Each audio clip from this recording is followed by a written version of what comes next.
Good evening. On behalf of the America Society Council of the Americas, it is my pleasure to welcome you to this panel discussion on Mexico's economic outlook for 2015. Mexico is in a crucial moment.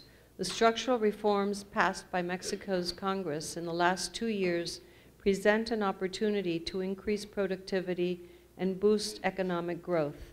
However, the benefits of the reforms may be jeopardized by internal and external factors like commodities prices and weakness of certain Mexican institutions.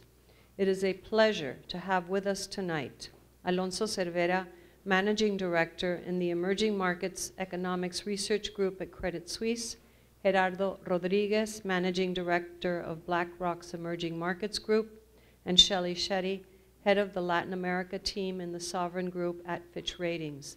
The panel will be moderated by Katia Porcekansky, who is a reporter for Bloomberg News and covers emerging markets in the Americas. I would also like to welcome everybody who's joining us through our live webcast, which is sponsored by Telefónica. And I would ask everybody in the room to please turn off your phones. Once again, thank you for joining us, and I'll let Katia begin the conversation. Thank you. So Mexico, everybody's obsessed with Mexico. And, but when it comes to actual results, we've seen very slow growth in the last couple of years. About 2% in 2014, 1% around there in 2013, trailing Peru, Colombia, Panama. So why don't we get on to talk just a little bit about why growth has disappointed so much in the last 2 years, and what are the biggest internal and external risks to the outlook for the future. Alonso? Well, thanks to the Council for the invitation. It's a pleasure to be here. On your question, Katia, I think that there are many factors that explain why Mexico's growth over the past 2 years has been below expectations. Some of them include the housing crisis that we had in 2013, the change in government. It took a while for the new government to start executing spending. It was a very cautious approach at the beginning. There was a lot of turnover in the administration from the PAN to the PRI, so it took a while for the government to get the ball rolling. So the housing crisis, the change in government. Then for a while, the US economy was doing well, but imports were not growing. US imports were not growing. So Mexico depends a lot on the US. We export to the US, but if growth in the US was not evident in imports, then we were not benefiting from stronger growth in other areas. All in all, average growth in the last 2 years in Mexico was around 1.8%, give or take. It's below average speed. Average speed is about 2.6%. So it was certainly disappointing. And it was particularly disappointing because there were very high expectations. And that made it look or feel even worse. But it was a confluence of events, some domestic, some external, and it is what it is. And what about going forward, Shelly? Yeah, I think that, first of all, let me compliment something that Alonso said. I think that, Mexico has actually faced a pretty different changing global environment, right? I mean, I think even though, the taper tantrum, for example, that caused like financial asset price kind of volatility, that has confidence channels in our view, and that obviously impacted the growth in Mexico as well. I think the fact that the reforms were passed at almost laser speed, given Mexico's historical context, that in itself meant that there were some interest groups that were getting hit, right, with these reforms, and that might have also created some domestic uncertainty and could have played into the role of dampening growth in Mexico. And finally, even though the clearly expanding the tax base is the right thing from a credit perspective, obviously it was hitting consumers in their pocket, was obviously hitting confidence. So that was also a story. So when we take these things in context and look ahead, I think that one good news is clearly on the external side with the US, where at least we are expecting at Fitch that there will be some acceleration in growth of close to 1 percentage points. That should lift Mexico on its own, hopefully, as long as, with Alonso's obvious caveat that if imports grow, and that would benefit Mexico. Also some phasing out or fading away of the base effects because you won't have this continued impact of the fiscal measures that were taken last year. I think the thing to look forward this year would really be what kind of a fiscal adjustment is actually taken place given the low oil price environment that we are in. Low oil prices obviously don't impact Mexico directly in terms of GDP that much, but it might need a fiscal response, and how that is calibrated could determine growth rate in the coming year and going forward. Absolutely. We'll definitely be touching more on oil in just a moment. But I just want to clarify, you said 1 percentage point of growth, added growth from the uptick in U.S. growth? We are expecting close to 1% acceleration in the U.S. Okay. And our current projections for Mexico are about 3.4% growth this year and 3.8% next year. But we obviously on a quarterly basis revise that, and we're likely to revise it down. Okay. And how about when we're talking about QE, how are the European and Japanese quantitative easing affecting the outlook for Mexico, Gerardo? I think that, what monetary authorities have been doing around the world since the crisis is actually the right thing to do. We've moved from conventional to unconventional to pure experimentation, just to try to reactivate the real economy by sort of providing these sort of shocks through the financial channel and try to operate in that manner. I guess with mixed results. I think that when you think about Mexico and sort of the prospects for growth, based on the comments that Alonso and Shelly, it has been the external factors that have dominated the slowdown of the Mexican economy. It has been very surprising, the lack of intensity of international trade by the stage of the recovery in which we've been over the past number of months. If we sit today and say, okay, what's the outlook then for growth in this year? Actually, it's going to sound very similar as what we would have said exactly 1 year ago and exactly 2 years ago. The U.S. economy is going to recover. No? That's going to pull exports. That's going to pull economies that are exposed to international trade, and that's actually hasn't happened. So going back to the issue of QE, one thing that is a bit concerning is what markets are telling us. With long rates in Germany below 40 basis points, with long rates in the US, 10-year rate going very fast, back to 1.6, 1.5% potentially, in a context of the cycle in which the US economy has to be recovering. So what is it that financial markets are telling us in terms of the prospects for economic growth? And one thing we should say, especially after what happened last year and the year before, is that we actually don't know very well. So that's your answer? You don't know very well? Okay, so you mentioned something about how you would say now the same answer that you would have given a year ago and the year before. So are you bearish in that sentiment? Are you skeptical? So I think that the outlook just over the past few weeks has given a lot of food for thought to us. Again, the experience over the past couple of years have showed us how little understanding we have of the global cycle.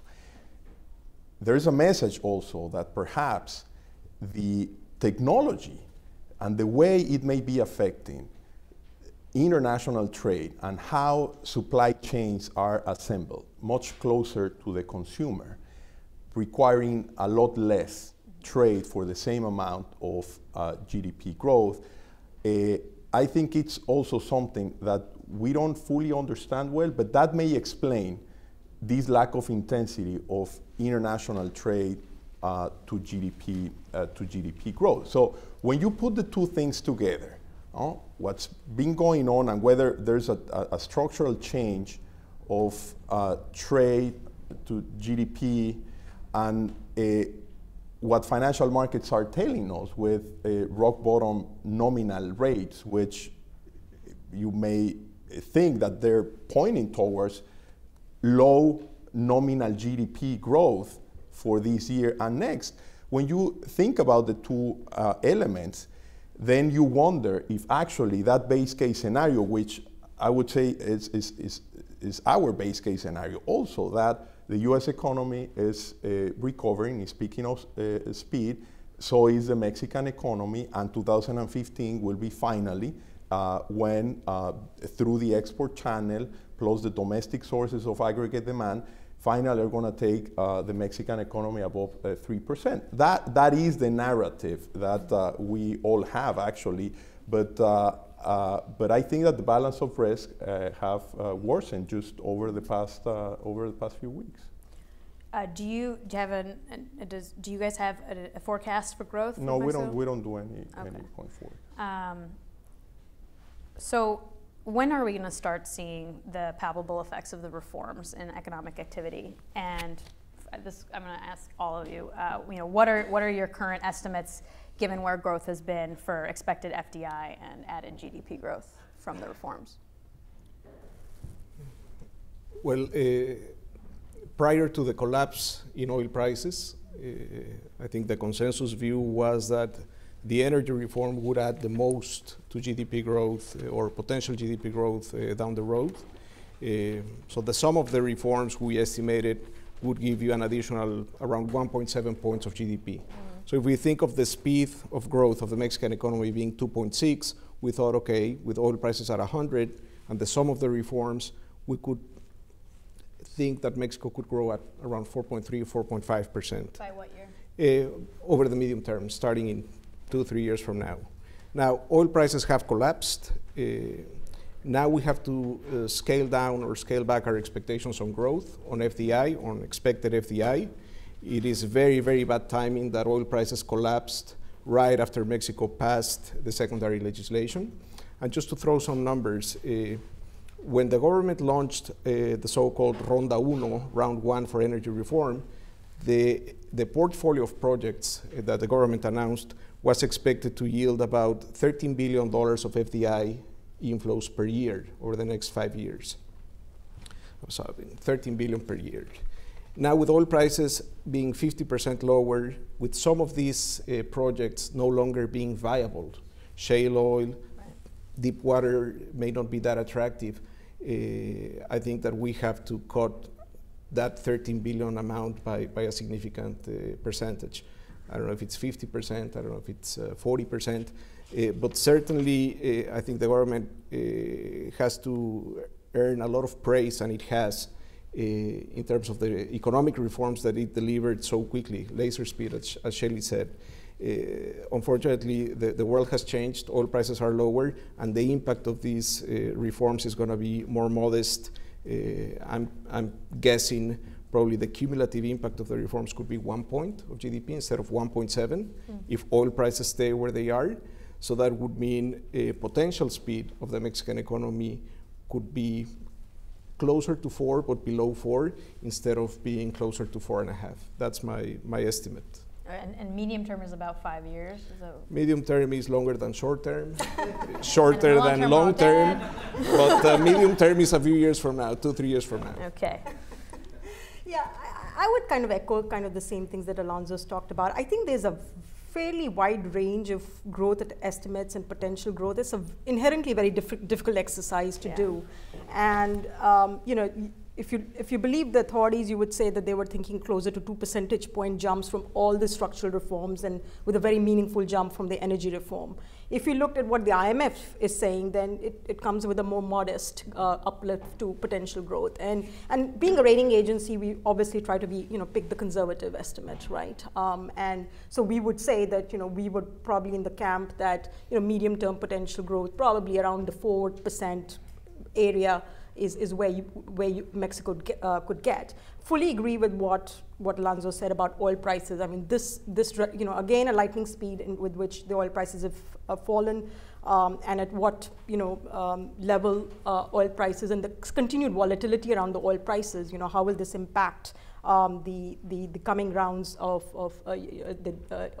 energy reform in its implementation remains to be seen. And I would also say that most of the reforms, I think, even when we upgraded Mexico, I think one of the things that we kind of said was that we expect these reforms to really have a medium-term impact. We were not really counting for that energy reform or any of these reforms will start producing results in year one. So we were always thinking about it in terms of medium term. I think what we are still thinking is medium term, but the impact's going to be a bit less. Gerardo? I think that within this sort of complex scenario, the brightest spot by far is lower oil prices. And to the extent that they can stabilize around these levels, that will be very good for the global economy. And again, the range of estimates, the IMF just came out with actually a very, very comprehensive assessment of the drop in oil prices and its effect in different economies through different angles, and estimating that between 0.3 and 0.7 extra GDP growth for the global economy this year, which I thought was kind of aggressive. So when the dust settles, there's a lot of volatility, and it happens all the times when you're at an inflection point, like this massive drop in oil prices that we've seen. When the dust settles, the world is going to look a lot better at 50 or whatever oil prices than it used to be 100. And to the extent that the world looks better, then Mexico looks better. There's also one positive angle with respect to the reform.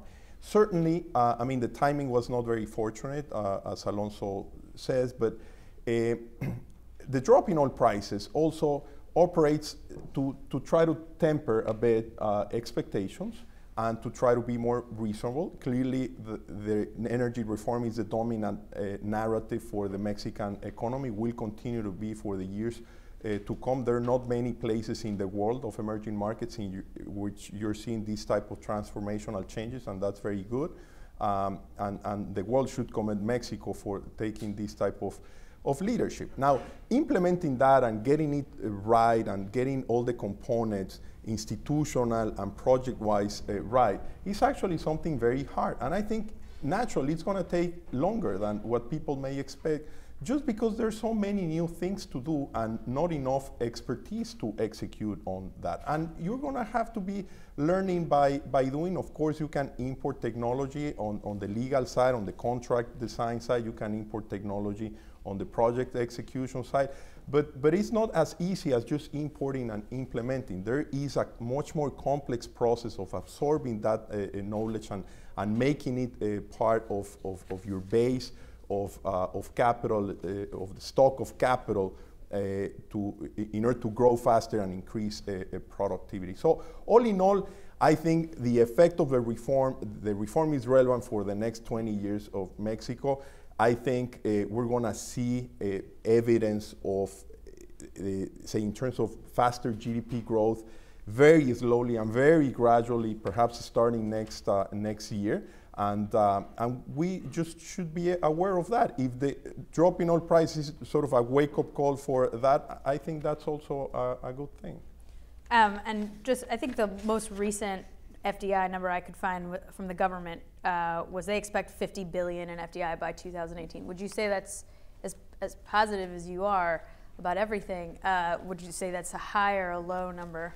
Yeah, we haven't done estimates ourselves, and so there was the estimate of round one that still, as Alonso says, needs to be perhaps reassessed, although those 14 projects are mostly shallow water type of projects, marginal cost, people say that are more on the $20 per barrel. The issue is not necessarily with these first round of projects, but then Pemex has to do a lot of farm outs, and certainly this may have an effect, but then there's going to come round 2 and round 3, and hopefully many rounds. You get to more complex fields of lower productivity. You get to deep waters, and for that, you may require more time so that people digest the fact that you need to have a long-term projection of an oil price, and whether at that long-term projection of an oil price, those more complex fields still make sense. And that's gonna ultimately determine sort of the growth effect of the next sort of 5 years of the implementation of the reform. So net, the positive and negative impact of oil, what is it? Net positive or net negative? For the world, this is good. For Mexico? I think this is good Okay. for Mexico medium term. It's going to require an adjustment for the next 3 years, especially on public finances and in terms of implementation of the reform. But beyond that, this has to be good. And Shelly, how does the drop in oil prices impact the rating trajectory? Yeah, I mean, I think that, you know, the oil impact in Mexico, I guess the transmission channels that, as we see for any country which is an oil exporter, really are 2 or 3 channels that we look at. You know, the first one is really the growth channel. What does it do to growth, and what does it do to confidence? And I think there, Mexico is a very diversified economy, obviously more of a manufacturing hub than just oil producer. You know, if you were to draw a confidence indicator graph between, you know, Chile and copper prices, it would be like literally perfect correlation. I don't think you get that kind of correlation with Mexico. So I think that's actually a good point in favor for Mexico. The second channel is really through external accounts, and you know what we have seen and we are likely to see in most of Latin American countries which are like commodity exporters, you're going to see some increase in current account deficits.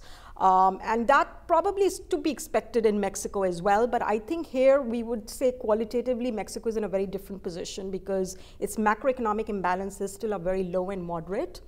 Current account deficits of around 2% of GDP, even if they go about 2.5%, 3% of GDP, they're not really approaching the danger level at all for for its existing rating, and they are being healthily financed through foreign direct investment.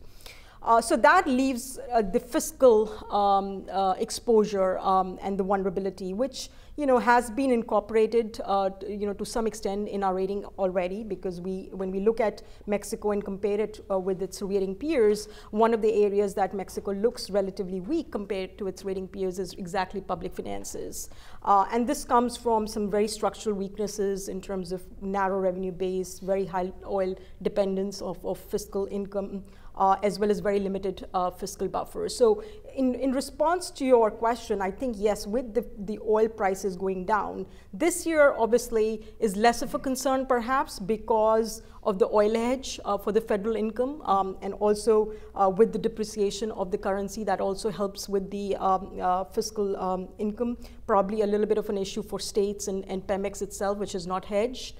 But the federal income is clearly hedged this year.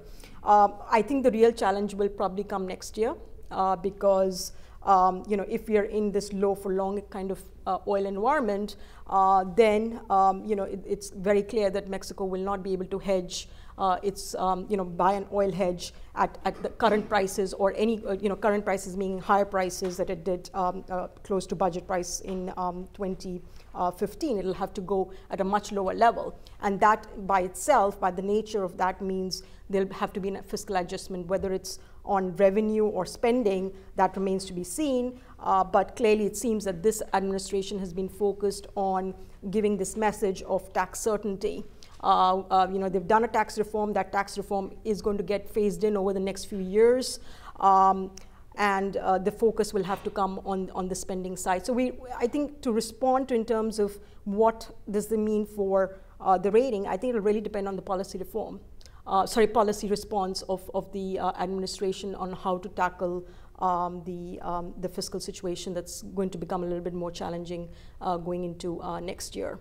I would, however, say fundamentally that the situation is still a bit different from the situation that Mexico found itself in 2009, when obviously the rating came under pressure and was downgraded later on, because I think that time the recession was severe, the oil production decline was severe, there was a balance of payment pressure. Reserves had been, there was huge FX intervention. There was the exposure on the corporate derivatives market came out, and there was confluence of factors that led to that kind of a situation. I don't think we are there yet in this environment.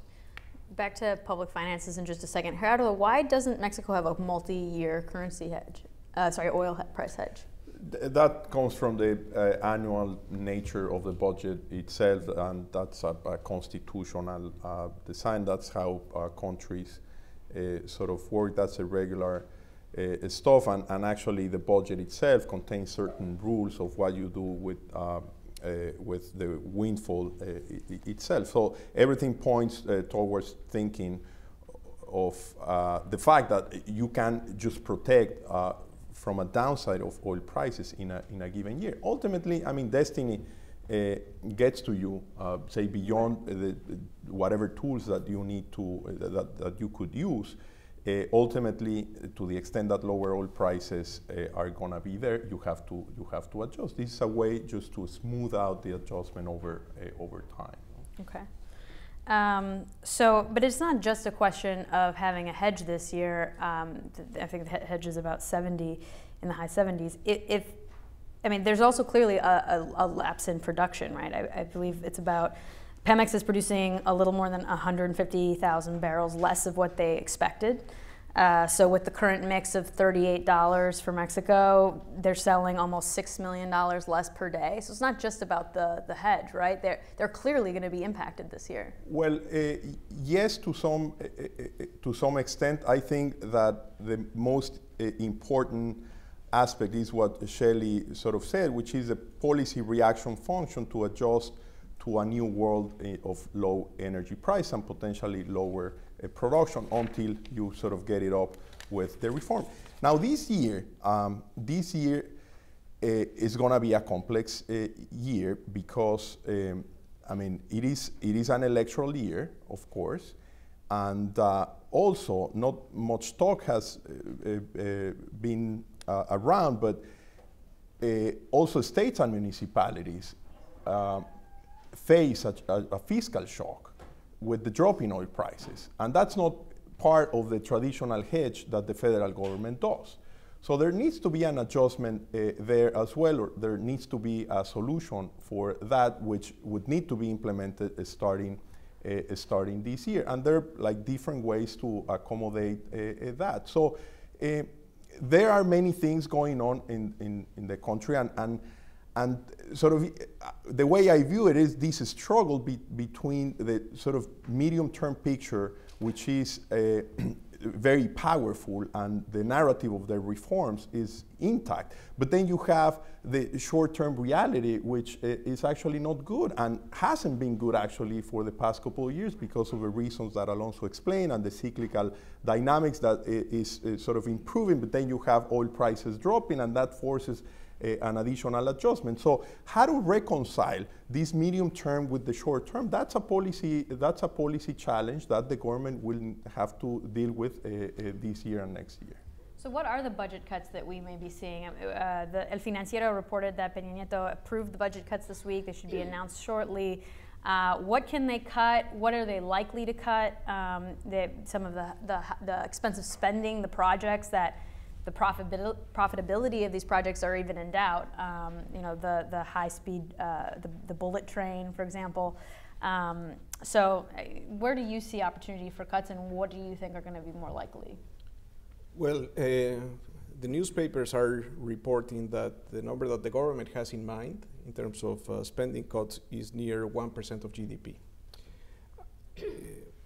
If you do the math, and if you calculate the shortfall of oil revenues, given the net exposure, you take $79 for this year for oil prices, the current mix is at 39, you have a $40 shortfall, times the number of barrels, gives you a shortfall in revenues of about 0.8% of GDP.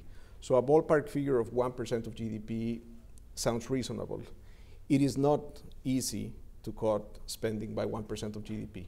It's not easy in Mexico, it's not easy anywhere.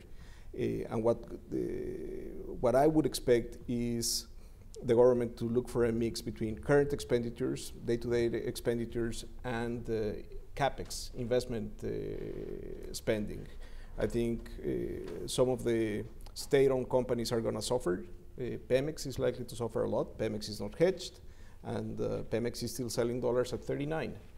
Pemex has to reduce the CapEx. Pemex has to reduce its budget, and it's in the process of doing so, based on anecdotal evidence, based on conversations with companies in that sector. So again, the 1% of GDP sounds reasonable. It's not an easy task. It should be a mix of current and CapEx. And I would say if this announcement indeed comes out, I think it will show the courage of the president to go out, bite the bullet, grab the bull by the horns, as we say in Mexico, tomar el toro por los cuernos, and do so in an electoral year. It's not easy, but it just shows you and it shows the world why Mexico has been a leader in EM in terms of prudence, discipline, being a cautious set of policymakers. It has a cost on growth, but I think it has many benefits in terms of image and confidence. What other examples do you see, or likely the things that you think are more likely to be affected? Shelly? Yeah, I think that it'll have to be a mix of current and CapEx, right? I mean, and I think that there'll have to be burden sharing between the federal government as well as Pemex and CFE, right? Because I think the federal income could, as I said before, may not be that exposed to the oil price, might be exposed to the oil production, which which clearly can still be a shock. It was unexpected and a bigger shock last year, but that doesn't mean, I mean, if you look at the medium-term projections of the oil platform, and this year they're gradually going up. And I think one of the challenge or the risk that we would see is that if the energy reform doesn't go through, or doesn't produce the results that people were expecting, there could be a risk on that oil production increase, and that will obviously impact oil income. I think that it's hard to say a priori what the exact mix would be between current spending and CapEx. It's likely to be more current spending. I would think that given that the economy is still weak, that the authorities will try to preserve as much of the CapEx as they can, so that the multiplier or the spillover for the rest of the economy is not as huge. I think the biggest question is whether they can produce current spending cuts if the number that Alonso is quoting, close to 1% of GDP, can they cut by 0.5 or 0.6% of GDP? I think that's a bigger question. I think if there is any good news in this, and then there is one, that Mexico has obviously seen a very strong run with oil prices in recent years, and instead of let's say using it to build oil buffers, it actually spent it. So maybe there's some fat that has developed that could be cut, right? So that could be one of the things that you can think about. Then obviously the new administration came up with its new plans of expanding spending. So let's see, with these new reality that has set in terms of new oil prices, whether some of these programs have to be reviewed and relooked at. Mm-hmm. So that's something that we will also find out when when and if these spending cuts are announced. Gerardo, do you have any ideas? Not much to add here. There was a point in time not many years ago when the budget was made at $30 and at $40. So for sure there has to be some space for cuts. Okay. So, yeah. What I would add, going back to what Shelly was saying, is hopefully there will be fat to cut if these cutbacks take place. And hopefully all of this experience really gives the incentives for the political parties and for the government to really address the issue of transparency, accountability in spending by states, municipalities. Where has all the money gone?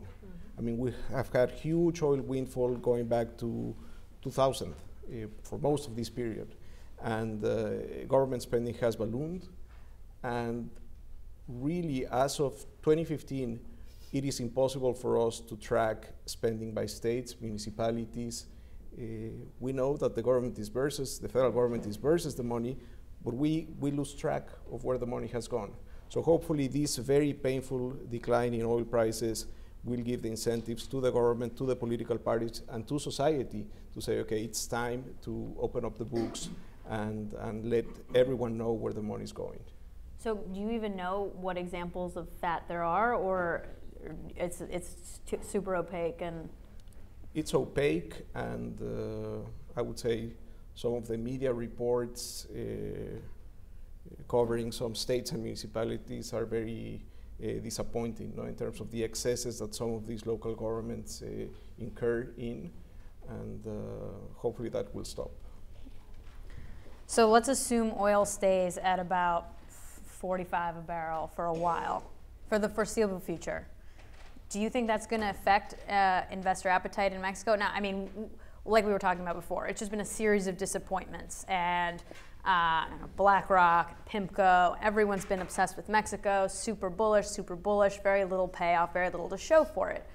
And it's been a number of years now. So first it was the reforms weren't getting done fast enough, then they were, then oil tanked, now there's corruption scandals, and so, assuming the situation stays status quo, what's going to happen to all that bullishness? I think that so far, I mean, prices have gone from 110 to wherever they are, and that hasn't happened, which tells you that a couple of things. One is certainly that the dominant narrative of the prospects of the Mexican economy continues to be the medium-term positive effect of reforms. Short-term, there is the policy reaction function, which is an important component in asset price dynamics as the shock is being processed. So that can play either way depending on what is the actual policy response. If you get that right, when the dust settles, as I was mentioning, the world is going to look much better with lower oil prices, and that has to be net positive for Mexico, having taken whatever medicine you need to take to withstand sort of the short-term shock this year and next year. So when it comes to short-term medicine, we'll talk about monetary policy. Today we had a decision out from Banxico. They had they left the overnight rate at 3%, unchanged. It's low, definitely at a low. So what are we looking at going forward? If you are unaware, we're in the presence of a guru here. Alonso was the only economist to correctly forecast all of Mexico's interest rate cuts in 2013. So we're in the presence of a god here. What do you expect to be the decision and also Banxico's response to a possible interest rate hike by the Fed? Well, I think that the Central Bank of Mexico made it very clear today that it has no appetite for further monetary stimulus. It has no appetite for further rate cuts. Halfway through the policy statement, a two-page policy statement, the central bank wrote that given the decline in oil prices, given the currency volatility, given the expectations of an eventual lift-off by the Fed, it was necessary to strengthen Mexico's macroeconomic policy. And the bank wrote mainly on the fiscal, but of course also on the monetary policy front. So what the central bank, and I can go through all of the things that I saw as being on the hawkish side, I think that the central bank made it clear no more rate cuts, and eventually we'll have to hike. I think there is one variable which is of great importance to the central bank, which is the peso.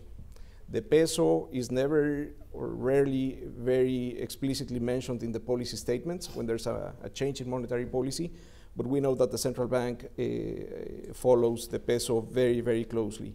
I think that if the peso were to weaken further for whatever reason, I think that that could be enough, even with the Fed being on hold, for the central bank to hike rates. So in summary, no more rate cuts. I think eventually they will hike, and I think that the main driver will be the peso and or the Fed. So what, in terms of the peso, it has been very weak compared to other EM currencies. It's down about 9% over the last 3 months. That's the second worst in Latin America and one of the worst major currencies in the world. So why has it been so weak compared to other currencies?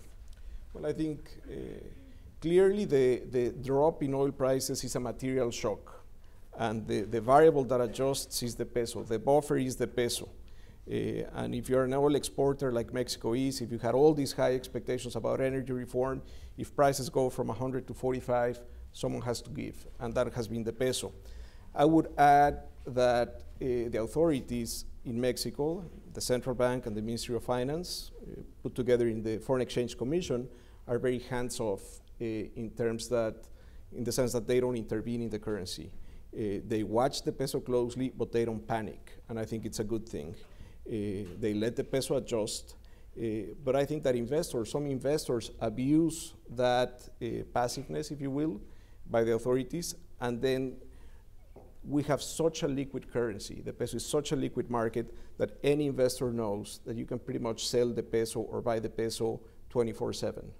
It's not 24/7, but it's probably 24 and 6.5. It's very, very liquid. And when things go wrong somewhere, Ukraine, Egypt, Colombia, wherever, investors sometimes choose to sell the peso as a hedge. So this is what makes the swings in the currency quite pronounced at times of stress. So, so you do think the Fed may be a trigger for them to hike. What does happen? What are the risks of having a divergence in monetary policy if the Fed hikes and Mexico doesn't? Or has that happened before? What happens there? No, I think that the Central Bank of Mexico is going to clearly follow the Fed. And I think you would have to think of a very complex scenario for the Mexican economy in which the Fed hasn't started to tighten and the Central Bank of Mexico is forced to move ahead. It sort of makes more sense to try to follow, especially given what's going on with rates in the world and with the ECB and the Bank of Japan. I think that you couldn't think of a better scenario from a rates and FX perspective for the Mexican economy than the one that we have right now. It is well anchored, inflation, credibility, confidence in central bank, monetary policy. So the currency has been moving. You can, I don't think reality is as dramatic as you sort of mentioned. Of course, you can pick always a window in which the peso is going to look the weakest. I think that over time it has been moving pretty much with all other EM currencies. And actually, the depreciation of the peso is a very important source of strength of the Mexican economy. It is not a source of weakness. It is doing what it's supposed to do, absorb the shock. It's an automatic stabilizer, takes away volatility from real variables, and with that, sort of the prospects for the Mexican economy have to look better. I see the monetary policy reaction function of a central bank being very much a function of what the Fed does from a narrative and from an actual sort of rate increase perspective. And given, again, what's going on in the markets, all bets are off, no? There are many people talking about QE4 in the US, which can happen with certain probability. That's certainly not the central scenario. In that scenario, certainly a monetary policy in Mexico would potentially be different, and the message from the central bank would need to be adjusted. But just look at what has happened with the different decisions recently, even the Singapore, the Monetary Authority of Singapore, everyone is just moving in that direction, which again goes back to the point I was raising originally. What is it that financial markets with so low nominal rates is telling us in terms of the economic reality for the next couple of years? So let's touch a little bit on the ratings. You rate Mexico BBB plus along with S&P, and Moody's has put them in the A league. So what improvements would you like to see for Mexico for them to be upgraded to A, or the A category? Yeah, I think maybe, to put it in context, I mean, when you look at the A category, you have to kind of first think about the countries that belong in the A category. That would be, way to look at whether, where is Mexico compared to those countries right now. So, if you look at the A category, it's a fairly a mixed bag. You've got, on the high side, you've got countries like Chile and China, for example. In the middle of the category, you've got countries like Israel. And then in the low end of that category, you've got countries like Poland, Malaysia, and some of the smaller countries who've just joined the Eurozone, such as Latvia and Lithuania. So that's the broad mix of countries that you see in the A category. I think what are the defining features of an A sovereign from our perspective? I mean, I think the first one is most of these countries are wealthier and have much more developed institutions. And what you've also seen is fairly long track record of macroeconomic stability, low volatility of GDP, low volatility of inflation, low volatility of real exchange rate. These are kind of some of the defining features of countries that have made it to the single A category. And by any means, I think if you look at the A's and the double A's and the triple A's, I think the emerging markets or the presence of emerging markets quickly thins out. So that's one thing to keep in mind. So in that context, I would say that the biggest gaps that we see in Mexico versus the A category still are on per capita income, for example, wealth indicator, the one that we look at, for example, it's about $10,000 per capita income in Mexico versus $20,000 for the A category median. So it's pretty much half of that. If I drew a picture of the governance indicators that we look at countries, one of the things that will really strike you is the weakness, the real weakness in institutionality of Mexico versus the A median. So we're looking at things like control of corruption, we're looking at voice and accountability, government effectiveness, political stability, rule of law. These are the kind of indicators. So that will also tell you that there are gaps. There are gaps on human development indicators as well. So that's one side of things. The other side is still public finances. I mean, if public finances are weak compared to the triple B median, they're clearly weaker in our view compared to a single A median, for example. And I think the country, we don't have too many commodity exporters in the A category. The only one that stands out there is Chile. And Chile is a country with much lower debt burden and much more solid resources in its stabilization fund. So I think that's the kind of picture we would look at from the fiscal accounts that we need to see two broad things. One, we have to really become more confident that growth will ultimately come, it will be more sustainable, it'll be higher, and that will give us confidence that over time that per capita income convergence can happen in Mexico. We would also probably look for signs for build up in institutionality, and obviously things that we've seen in recent weeks and months have not been that great on in terms of signals on the institutions. The third thing really will be on public finances, gradual expansion of the revenue base, better debt dynamics, and build up of resources for a rainy day. And I think that again it comes back to the point that I think that Gerardo mentioned earlier that destiny at some point gets you in terms of when there's an oil price shock.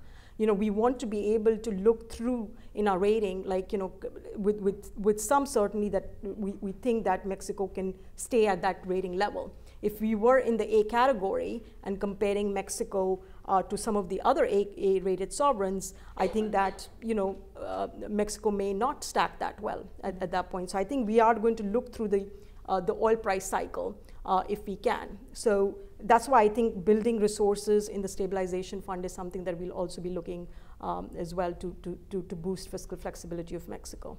Just to touch just for a second on institutions, all the news that's come out that is really very ranging from kickbacks to the murder of students. Is that reflected already of what you perceived the level of institutionality already in your ratings, or is this a more dire situation than that rating agencies have anticipated, and could that potentially impact ratings? I think we have incorporated the weakness in governance indicators already in our rating, because as I said that it already compares weaker than its rating peers on things like rule of law and control of corruption, and both of these are being highlighted. I think also one of the things that we think is that we've always maintained the view that violence is really a medium-term issue again, and it cannot be. It doesn't happen that you can go from one day to the next and see a very extreme drop. What you have seen in Mexico is a steady decline in homicide rates, which is obviously the good news. But the stabilization perhaps is still at a high level, and it is still at much higher level than pre-2006 when the ex-president Calderon took over. So I think those are kind of reality or facts. So we've incorporated this increase in violence and this plateauing of violence at a higher level as well. I think the disappearance of the students that you're probably referring to clearly was a rude awakening again, that this violence issue is still there in Mexico, despite the fact that the new administration that came in was really focusing on reforms, which was the right thing to do. It did swing the confidence, it did swing the mood about Mexico, but there are some underlying issues on violence which will take some time to find a final cure. Mm-hmm. So we'll get back to all of that in a minute, but just to go on to the implementation of the reforms, briefly, all the legislation that needs to take place for energy is completed and done, I believe. There's still a couple things left to do, right, that we need legislative approval for. I think the corruption law, anti-corruption law, and things like that. So in terms of energy, is the government on track for an implementation? Are we on schedule there? Almost on schedule. And first, let me confirm, all of the secondary legislation has been approved. Okay. So all of these scandals do not threaten the approval process of economic reforms. So we can separate economic reforms and judicial reforms. All the economic reforms are done. They were done on time. They were done in a very efficient way. So energy reform legislation is not pending. Another piece of good news is that the Supreme Court has already ruled that a PRD proposal to call for a referendum to question the energy reform has been rejected. So there is no threat that the PRD or any other political party could call into question in a referendum the validity of the energy reform. So that's a very good piece of news. So economic reforms are done. What's left to be done is judicial. But on energy reform, going back to your question, I think the government is more or less on time to implement it. There has been a little bit of a delay. If you look at Ronda 1 or Round 1, it's like a 6-course menu or a 5-course menu. So the first course is out. The second one will be out probably next month. And probably by the middle of January, you would have been already served the third course. But given the decline in oil prices, I think it's only natural that the government is reassessing whether they go for shale oil or deep water. So given the Mexican standards, a 1-month delay is perfectly fine. Okay. So is that the biggest risk to full implementation then, just oil and having to reassess, maybe kick shale down the road a little further, or are there other risks that? No, there are a lot of technical details. The level of complexity of, say, what we're going through from an implementation perspective is significantly higher than many of the legal aspects of the reform themselves. Not all of them, because there are many that have been very, very complex institutional design and the incentive scheme that you need to create in order to make this work. Now, in this world of super high complexity, you need a lot of human capital to execute. And this is not a matter of will. It is not a matter of, okay, yeah, let's do it and let's rush it and let's move forward and let's move fast. It is not an issue of will. It is an issue of institutional capacity. You need certainly the legal framework, which is there, but you need a structure for preparation of projects. You need technical expertise. You need project management expertise. You need to do a lot of things that the government hasn't done in many years, and it takes a while to gain all that experience, so that then you can sort of speed up the process over time. That's why I was making a reference then that, I mean, the implementation itself is by nature gonna be relatively slow. And I think it's good to the extent that you get it right, given that there's so much at stake, then it is very important. And we haven't talked about the electricity sector, which is like a complete new field in which many things are happening and will happen that has significant effects on the supply side, to the extent that all these reform leads to significant lower electricity tariffs. So that's another area of implementation, again, with significant complexity, the management of the network, the SENACE and the capacity to have like sub-networks operate in an independent manner. I mean, that's going to take a while to get it done and to get it right. Is the regulatory framework there that's appropriate for Mexico's needs? I think so. I'm not an expert on energy, but what you could see is that the design, say, on an institutional side was like very clean, with sort of the regulatory aspect of a network elements sort of being pushed outside the operational aspect of itself, both on natural gas pipelines, which again we haven't talked about that, but that may be sort of the most interesting story from an infrastructure development perspective for the next 5 to 10 years. And same thing with the management of the network of electricity and the sort of the dispatch for the different production facilities. If the government actually is willing to make the most economic, efficient decisions and the dispatch of a network on the electricity side, the effect could be huge.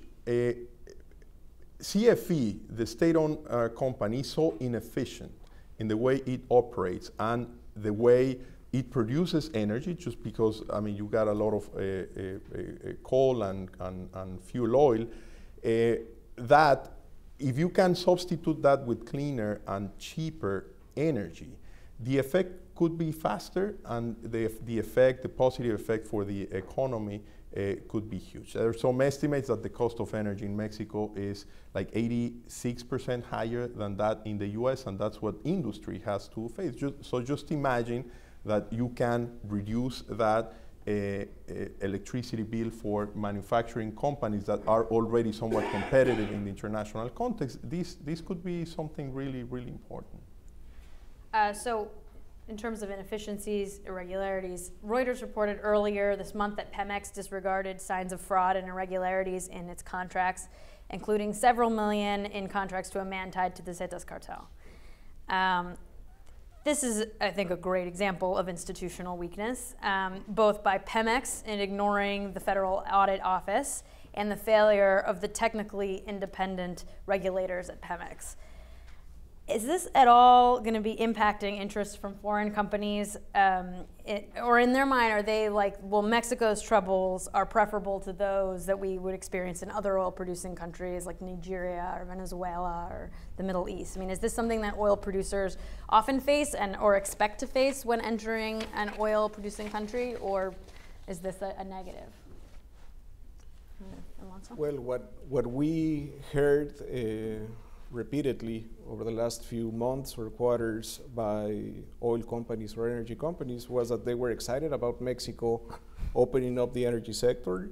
Many of these energy companies rated Mexico's framework more favorably than that of other oil-producing countries, some of the ones that you mentioned. So hopefully let's see the validity of these media reports. I mean, it would be very unfair to make a judgment based on a media report. Let's see if there's any truth to it. I'm not saying that there is no corruption taking place, but I would say if you're looking at oil opportunities, and we can question the level of institutionality in Mexico, but we're a serious country. We're next door neighbor to the States. The proximity to the States is an advantage. and I would expect interest by investors to come into the energy sector to remain firmly in place. Obviously, it is disappointing that oil prices have collapsed. Hopefully they will make a comeback, and hopefully we'll get some of the inflows that we were projecting. I would add to that, I mean, this certainly has been somewhat of a wake-up call to some people that forget that Mexico is an emerging economy. For all the good things in terms of energy, momentum, reform, and the ability of the government to get through a super ambitious reform package, it's natural that people sort of tend to forget that Mexico is an emerging economy, especially people that are taking a look at Mexico for the first time. The institutional strength or weakness of Mexico has been pretty well established since many years ago. And for all the good ratings of Mexico in international comparisons, on the financial and economic side, Mexico ranks relatively poorly when it comes to the institutional strength. So corruption, transparency, ability to enforce contracts, rule of law, Mexico is actually below average to its peers, while it's above average in other more economic, like doing business and so on. It is very so that's one aspect. Now, if you borrow the framework, I don't know if you're familiar with the framework that Nassim Taleb designed, and he called anti-fragility. Say the fragility of countries is very much the lack of capacity to process turmoil. And things that may appear stable are actually super fragile. And I think that in the case of Mexico, that it is looking somewhat unstable now, that's actually a source of strength. The capacity of the country to process sort of these type of shocks and scandals, I think it's well established. It is noisy, but the probability of that leading to a major crisis, I think it's rather small. Now, if you go back to the institutional framework, it is very natural that a state, a nation, sort of develops in stages. First, concentrating power, and especially the monopoly of legitimate violence, as a first step to develop, and that's what Mexico did very well in the 20th century. And then another stage is one in which you decentralize power. How? With clear rule of law and especially accountability. And that's something that Mexico still has a lot of homework to do. And that's what explains the fact that in international comparison, Mexico is just below average in all these aspects of institutional strength. If Mexico as a nation wants to go to the next level from a development, wealth creation, and well-being for its population, there has to be addressed this very issue with all that implies. If the economic reform was ongoing concentration of interest in many sectors, there are still a lot of concentration of interest in the political landscape. And the rule of law is certainly applied in different ways depending on the situation. That has to change. That will change, but it is part of the natural evolution of a country that Mexico is just going through. Well, okay, so it can take this opportunity to make the best of it. But let's talk about this recent article in The Economist, which called Peña Nieto a president who just doesn't get it. When it came to the perceived corruption regarding the involvement of his wife and Finance Minister Videgaray with Grupo Higa, they said that they haven't done anything illegal. So the article says they're missing the point. In modern democracies, whose ranks Mexico aspires to join, the kind of mutual back-scratching they appear to have engaged in with Grupo Higa is seen as unacceptable behavior. So are they missing the point? So what I would say is that in a modern democracy, so if that happened in Germany, that would have been unacceptable. Given, again, where Mexico is culturally and in terms of the design of institutions, that issue is just being processed as we speak. No? So do you think that they will have the ability to be self-effacing and make the best out of this situation and make the corrections that they have to make in institutions and in their behavior? Or are they just going to keep saying, well, we're Mexico and this is what you expect from us? No, I think that, I mean, this inflection, I mean, what's going on in the country, the social unrest, and it's something special. And clearly, in these environments are very interesting opportunities precisely to use it to articulate a reform agenda, basically to address fully the weaknesses that the Mexican institutional design has. Now, that's not easy, by the way. You need leadership, you need vision, but you need a proper diagnosis. And I don't think that there's a proper diagnosis in Mexico of what needs to be done and how, and what first and what not, and who's going to take the leadership, and how do you create this sort of social acceptance of what needs to be done.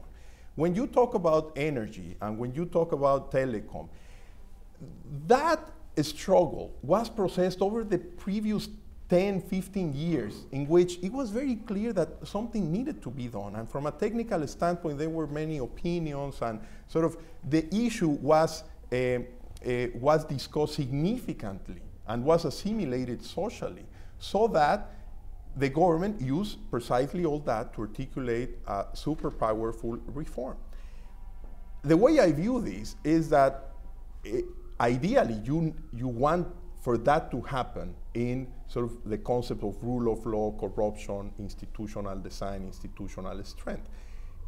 But we don't have, I think, a proper diagnosis, a leadership, a vision, and a level of conviction in order to make that happen, at least in the short term, I think. Do investors care? I think investors care. Certainly local investors have reacted, and I think that part of the weakening of the peso has reflected some capital flight.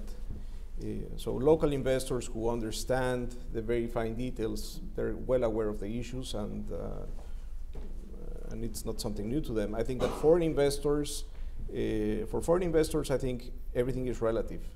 And many investors invest in emerging markets, and they're comparing Mexico to Russia, to Ukraine, to Brazil, to many other places, and everything is relative.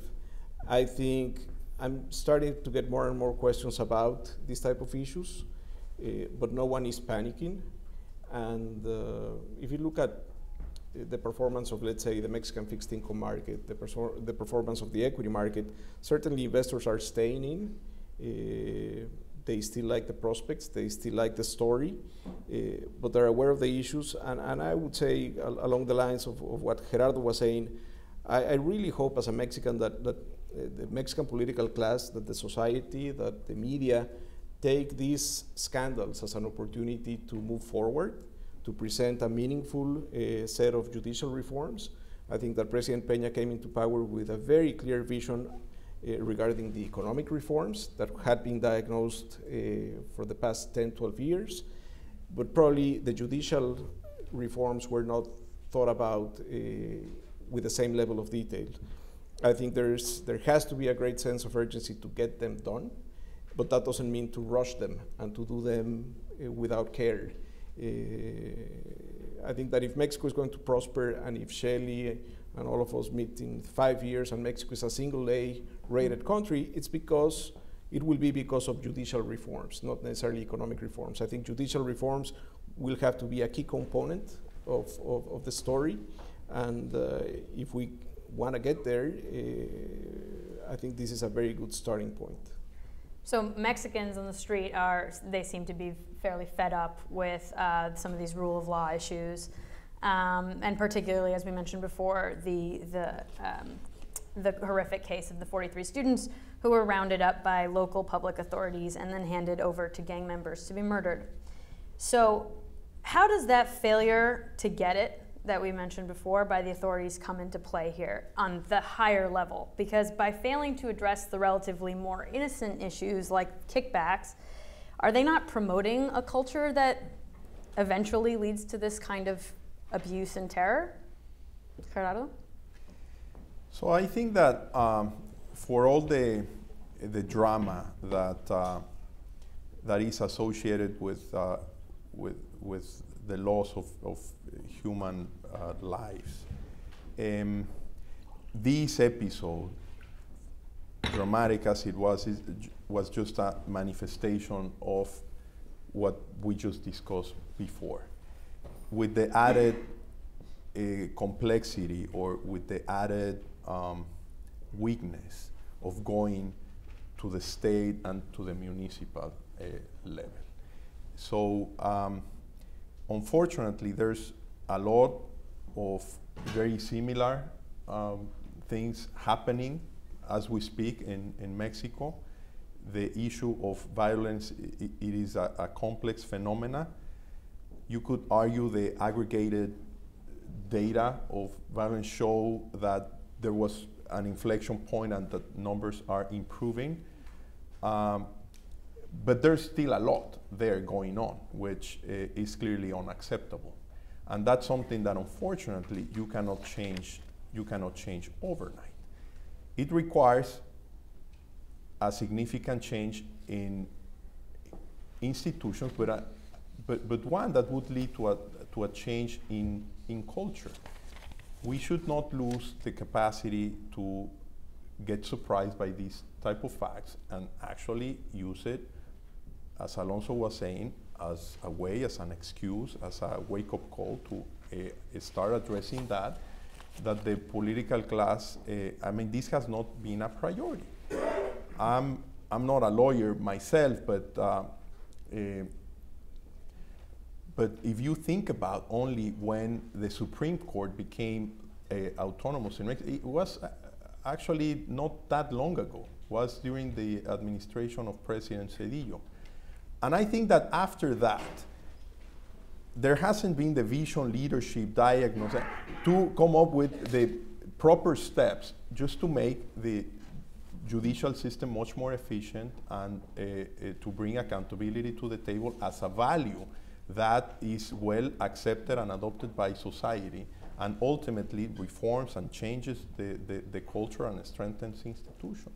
So my last question before we open up to questions from the audience is, how's all of this going to impact midterm elections in June?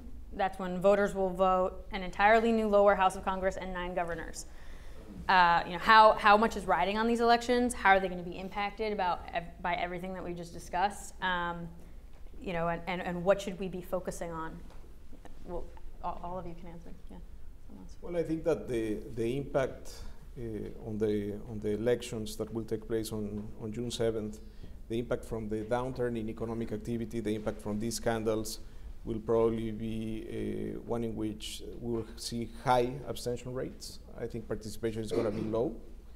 I think many voters are really scratching their heads thinking, so who am I going to vote for? I mean, there are no viable political parties, so I would expect a large percentage of the people who show up to basically cancel their votes. I don't think there's that much riding on these elections. For one reason, I think that the PRI will keep at least 1/3 of the seats in the lower house. And that will give the president veto power in case the opposition were to present something that was not to their taste or to their liking. So I don't think we're going to see a major shock or market moving events on the back of these elections. I will be watching closely the participation rate, and I will be watching very closely how Morena does. For those of you who are not familiar with Morena, Morena is the new political party founded by López Obrador. A lot of the members of the PRD are moving to Morena. It's the first time ever that Morena shows up in the ballots. And the pollsters suggest that Morena could get 10% of the vote, which would be a very good showing. And I think that this will have implications for the 2018 presidential elections. I think that people will be watching closely López Obrador, Morena, and I think that the key challenge for the administration is to deliver on the growth promises, on the growth expectations. If the PRI wants to stay in power, growth has to accelerate. Otherwise, we will be sitting here 3 years from now wondering if we could see another change in the political system. We've had the PAN, we had the PRI, then the PAN, then the PRI, then who's next? And I think that that's going to weigh on people's minds, on investors' expectations a few years from now. So when looking for participation rates, is it like the higher the participation, the better for the PRI or the worse for the PRI? I think the higher the participation will be, the worse for the PRI, because I think that people will show some discontent against the party. If there's low participation, it means probably that the PRI will do better because it has a very good national network to encourage people to go out and vote. Okay, that's good to know. Anything to add? Go ahead. Go ahead. No, but I have a very short comment just because, from a ratings perspective, we don't see this as a very neutral exercise for us in terms of this election. I think, generally we look at countries where election is relevant is generally, presidential elections, whether there is going to be, issues if one party changes hand with the other and they're very different in their policy structure. So this election is about congressional elections. So from our perspective is not something that that we would be focusing too much on. I think secondly, also because the structural reforms that had to pass have already passed. So all the main heavy lifting that had to be done in terms of legislative work has already been very effectively done. So now the key is really in implementation, and in that sense, it's really about the executive branch and its ability and in the institutions and bureaucracy to deal with the implementation reform. So that also means that, from our perspective, the structural, the congressional elections are less important for us. Okay. And Gerardo? Well, fortunately... Cliff notes? Yes. I think that's questions, but yeah, go ahead. Fortunately, long gone are the days in which elections were relevant for financial market dynamics. And again, that's one of the aspects, going back to the institutional front, in which Mexico has been evolving. That doesn't mean that they're not relevant for the overall national dynamics, and there it is very unfortunate what's been going on with both the PRD and the PAN political parties ahead of the elections, because the only thing that is happening is that just people are going to feel more discouraged to go out and vote, and that's regardless of who wins in that. I don't think that's good for the country. So I think we're going to wrap up. We're done with my questions. We'll open up to the audience. Do we have an announcement to make? Yes. Okay.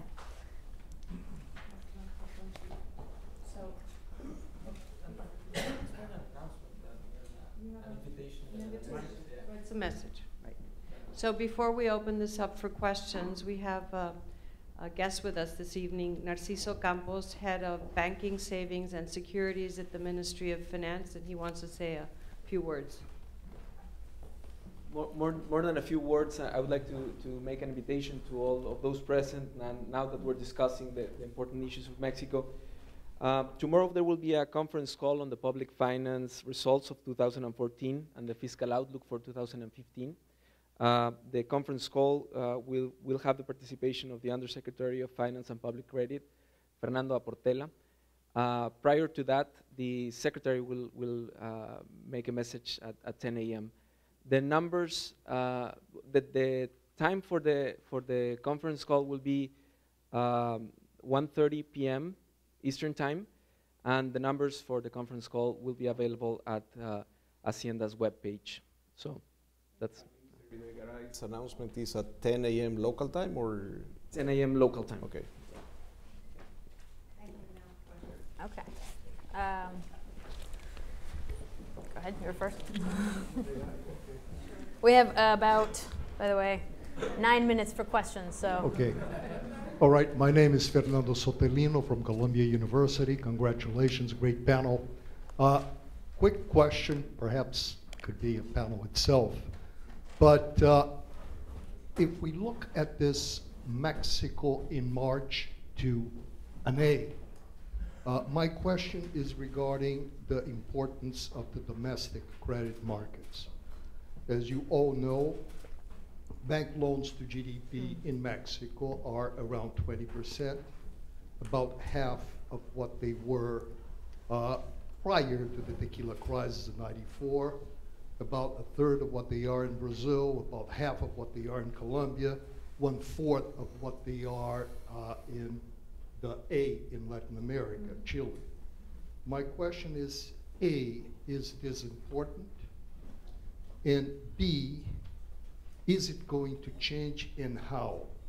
And related to the B, whether, in your opinion, the fact that the Mexican banking sector still kind of remains controlled by foreign banks, is this a factor, inhibitor, or not?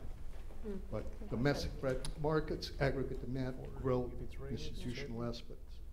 I guess from a rating perspective, I think financial penetration is actually is an indicator that we do look at. So thanks for reminding me that, because I talked a lot about governance, but I think when you look at A-rated countries, I think you're talking about financial penetration of close to 90% of GDP. So you're talking about Mexico's level 1/3. So there's a lot of catch-up that needs to be happening in the coming years.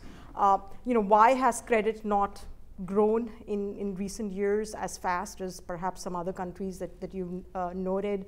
I think there are some cyclical issues, obviously, in terms of the economic underperformance itself.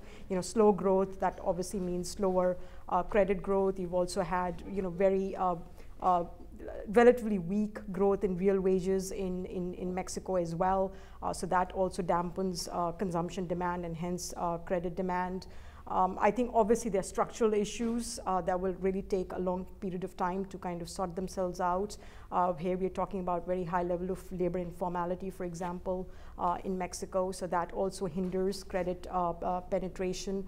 Also, I think some other risks that have taken place over time have been, when in a few years ago you did see consumer growth at double-digit levels, but then that was followed by some increase in non-performing loans, and then the banks became more cautious. Then you had the house building problem, the home builder problem in Mexico. That was another shock that the banks had to kind of absorb too. So I think there have been some cyclical reasons why credit growth has not happened, but I think if at the end of the day, the structural reasons perhaps are more important in explaining the limited financial penetration in Mexico. Now, clearly there's been a financial sector reform that has been passed in Mexico, and the hope is that there will be more financial deepening over time. But clearly the proof of the pudding is when you eat it, and we have to kind of see that evolve in the coming years. Yes, there have been rules that have been improved in terms of enhancing collateral recovery, for banks. But again, implementation is what's going to drive the effectiveness and the spillovers of this reform. Good. Yes, sir. Yes, good evening. I believe Gerardo earlier mentioned some efficiencies in the supply chain, but I'm fairly certain he was speaking about domestic supply chain. And so my question is related to supply chain. We've heard a lot of announcement recently of global automotive companies producing more automotive products in Mexico. And so my question is, what is the Mexican government going to do to improve the infrastructure for truck, rail, and/or the seaports to support that automotive industry, or even consumables like limes, avocados, and beef, Who wants to take this one?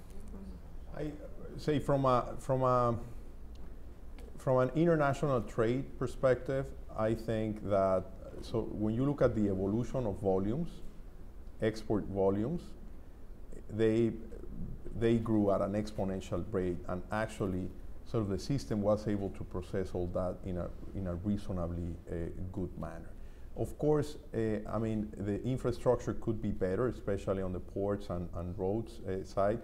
I think the rail network, for all sort of the problems associated with the way in which they were privatized, they were able to sort of address those issues and actually provide, be that car makers or any other exporters, with the capacity to get their products to market. I don't think that there's any evidence that there are any bottlenecks in the transportation networks that could be constraining the ability of Mexico to continue to grow its export market, I would say. Yeah. Very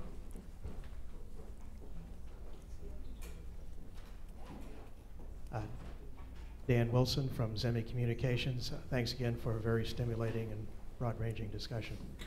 One of the things that baffles me is how this government, that through its first 2.5 years, was so dynamic, so well organized, so able to get things done, since October has seemed like a deer in the headlights.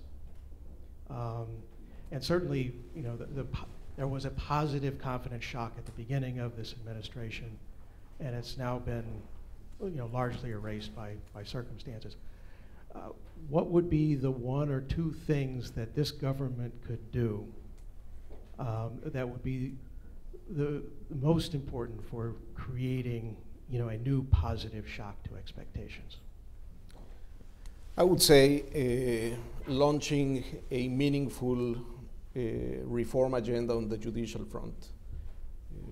I think investors don't question the economic reforms that have gone through, but all the criticism towards the government is generally related to the scandals that we have seen, the White House, the country home, and others, and then the very cruel killing of these 43 students.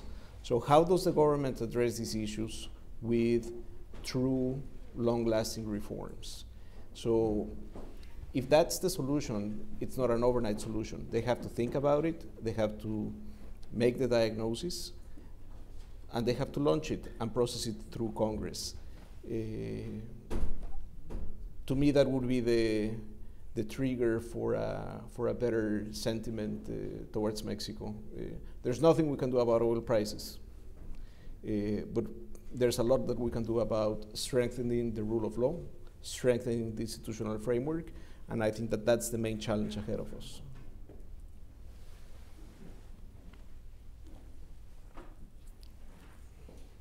Yes. Hi, Alex Schoenberg. I have two questions. How do you think the increase of the interest rates by the Federal Reserve is going to affect the economy in Mexico? And the second one is, how do you see the value of the peso versus the dollar by the end of the year? I personally don't think that increases of the federal funds rate are going to affect Mexico or the Mexican economy that much, or for that matter, the US. I think that when you have global rates in Europe and in Japan close to zero, and you have a lot of liquidity in the system, people are looking for yield, and I can envision a scenario in which the Fed goes and tightens monetary policy, and there's little impact throughout the yield curve. So I don't expect a repeat of the taper tantrum that we saw starting in May 2013. On the peso, we always get that question and we always get it wrong, and your guess is as good as mine. I think that the peso is very cheap at these levels. I think the peso is competitive at these levels. But as I said before, there are many factors going in favor and against the currency. If I were to take a guess, I think we're going to end up the year at around these levels with a lot of volatility, but I think the new range, just like we were stuck between 13 and 1350 for a while, I think probably we're now stuck between 1450 and 15, reflecting the oil shock. But again, you may or may not agree with me, it's just a guesstimate. Can't be perfect. Can I ask one more question? Can I get one more? Yes, sir.